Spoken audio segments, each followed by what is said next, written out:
सौभाग्य है मेरा कि महर्षि च्यवन स्वयं यहाँ पधारे, वो भी आज, जबकि आज ही के दिन मेरे पुत्र स्वामी से मिलकर आने वाले हैं। मैं व्यग्र हूँ ये जानने के लिए कि मेरे रघुनंदन अपने पुत्र को पहचान पाए हैं या नहीं। आ गए।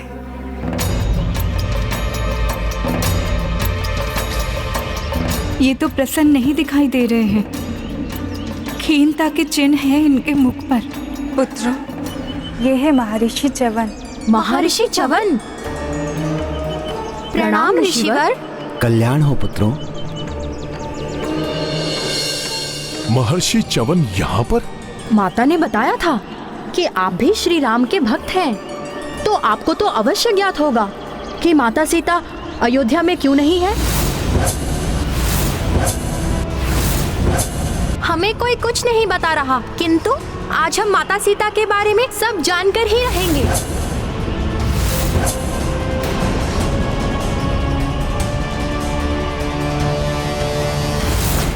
आपको सौगंध है हमारे शीश की ऋषिवर, बताइए क्या हुआ था माता सीता के साथ।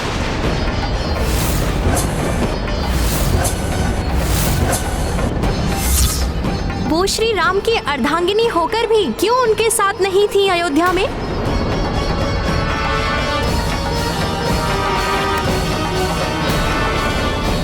महर्षि च्यवन ऋषि, अब क्या करेंगे ऋषिवर? यदि अभी इन्होंने सब बता दिया तो ये अबोध बालक कुछ अर्थ का अनर्थ न निकाल ले। देवी सीता का त्याग करना पड़ा प्रभु श्री राम को। त्याग करना पड़ा? माता सीता का त्याग?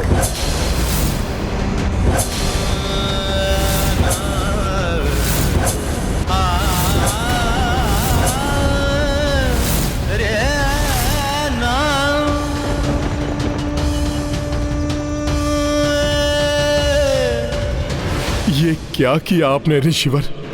क्या सोचेंगे ये श्री राम के बारे में? कैसे समझेंगे कि श्री राम को विवश होकर ऐसा करना पड़ा? कहीं माता के बारे में ना बता दें कि उनकी माता ही सीता है। नहीं नहीं ऋषिवर, ऐसा नहीं करेंगे। नहीं, श्री राम मर्यादा पुरुषोत्तम हैं, वो ऐसा नहीं कर सकते। माता सीता के लिए उन्होंने समुद्र लांघा, रावण का वध किया। हृदय से प्रेम करते हैं वो माता सीता से, फिर कैसे उन्हें स्वयं से विलग कर सकते हैं श्री राम?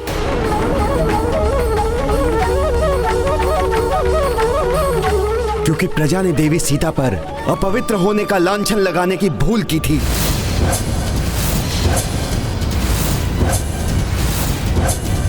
अपवित्र? अग्नि परीक्षा देकर उन्होंने अपनी पवित्रता का प्रमाण दे दिया था, फिर कोई कैसे उन्हें लांछित कर सकता है? वो देवी सीता के पतिव्रत धर्म की अग्नि परीक्षा थी और ये राजा श्री राम के राजधर्म की अग्नि परीक्षा थी।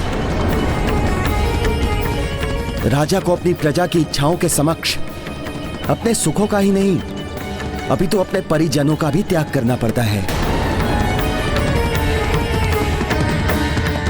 ऐसा करके प्रभु श्री राम ने आदर्श राजा की मर्यादा का उदाहरण प्रस्तुत किया है संसार के समक्ष। नहीं, ये निष्ठुरता है, अनुचित किया है प्रभु कहलाने वाले श्री राम ने।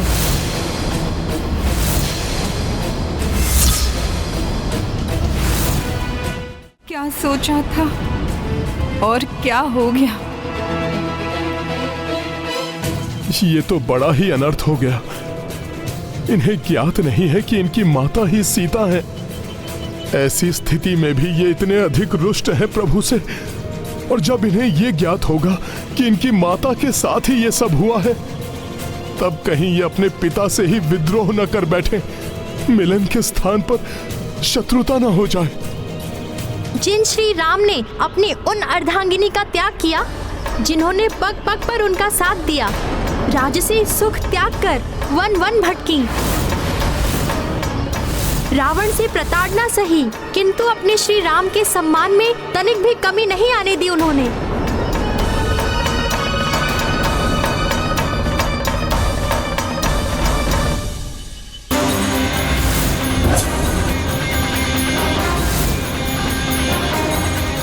उनके द्वारा किया गया मेरा ये सम्मान स्वीकार नहीं है मुझे।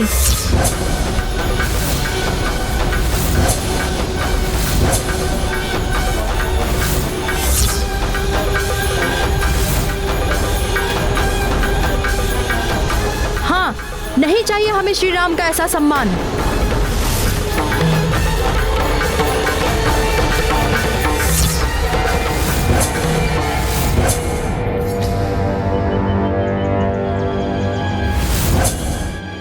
हमारा परिवार तो जुड़ने के स्थान पर इन मोतियों की भांति ही बिखर के रह गया है।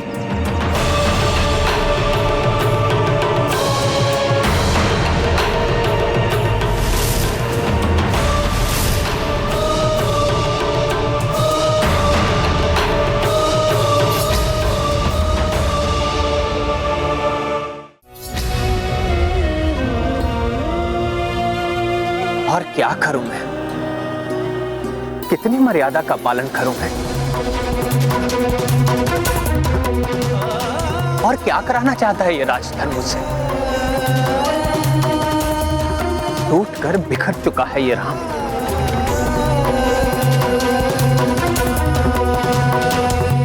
और कितनी पीड़ा सहनी होगी मुझे, कितनी पीड़ा।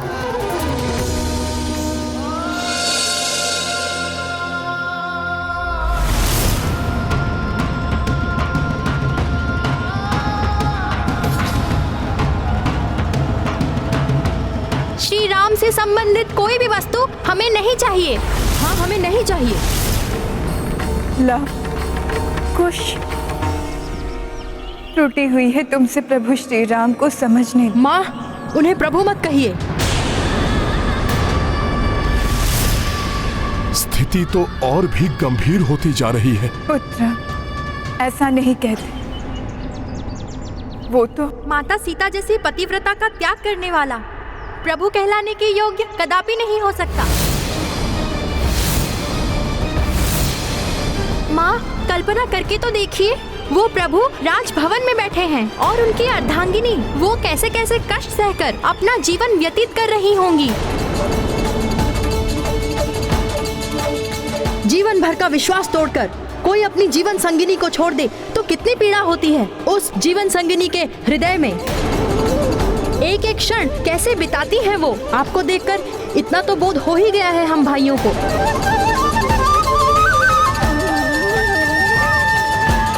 जानती हूँ तुम दोनों अब सब कुछ समझने लगे हो, परंतु तुम दोनों अब इतने परिपक्व नहीं हुए हो जो ये समझ सको कि एक राजा को राजधर्म निभाने में कितनी कठिनाइयों का सामना करना पड़ता है।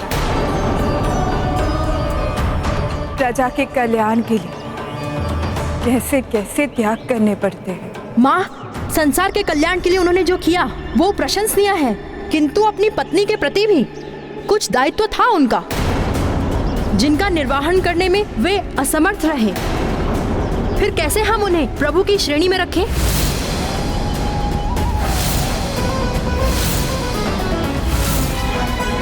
पुत्रों, तुम दोनों जिन्हें अपना पिता मानने से अस्वीकार कर रहे हो, वो तुम्हारे अपने पिता हैं।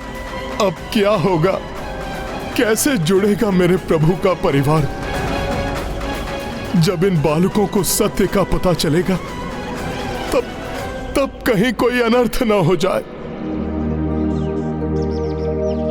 ये है रामायण, रामचंद्र गुण धाम की, सब सुधि जन करिए कथा श्रवण श्री राम। बालक अबोध होते हैं, जो दिखता है उसी को सत्य मानते हैं, किंतु बड़ों का कर्तव्य है कि उनका सही मार्गदर्शन करें।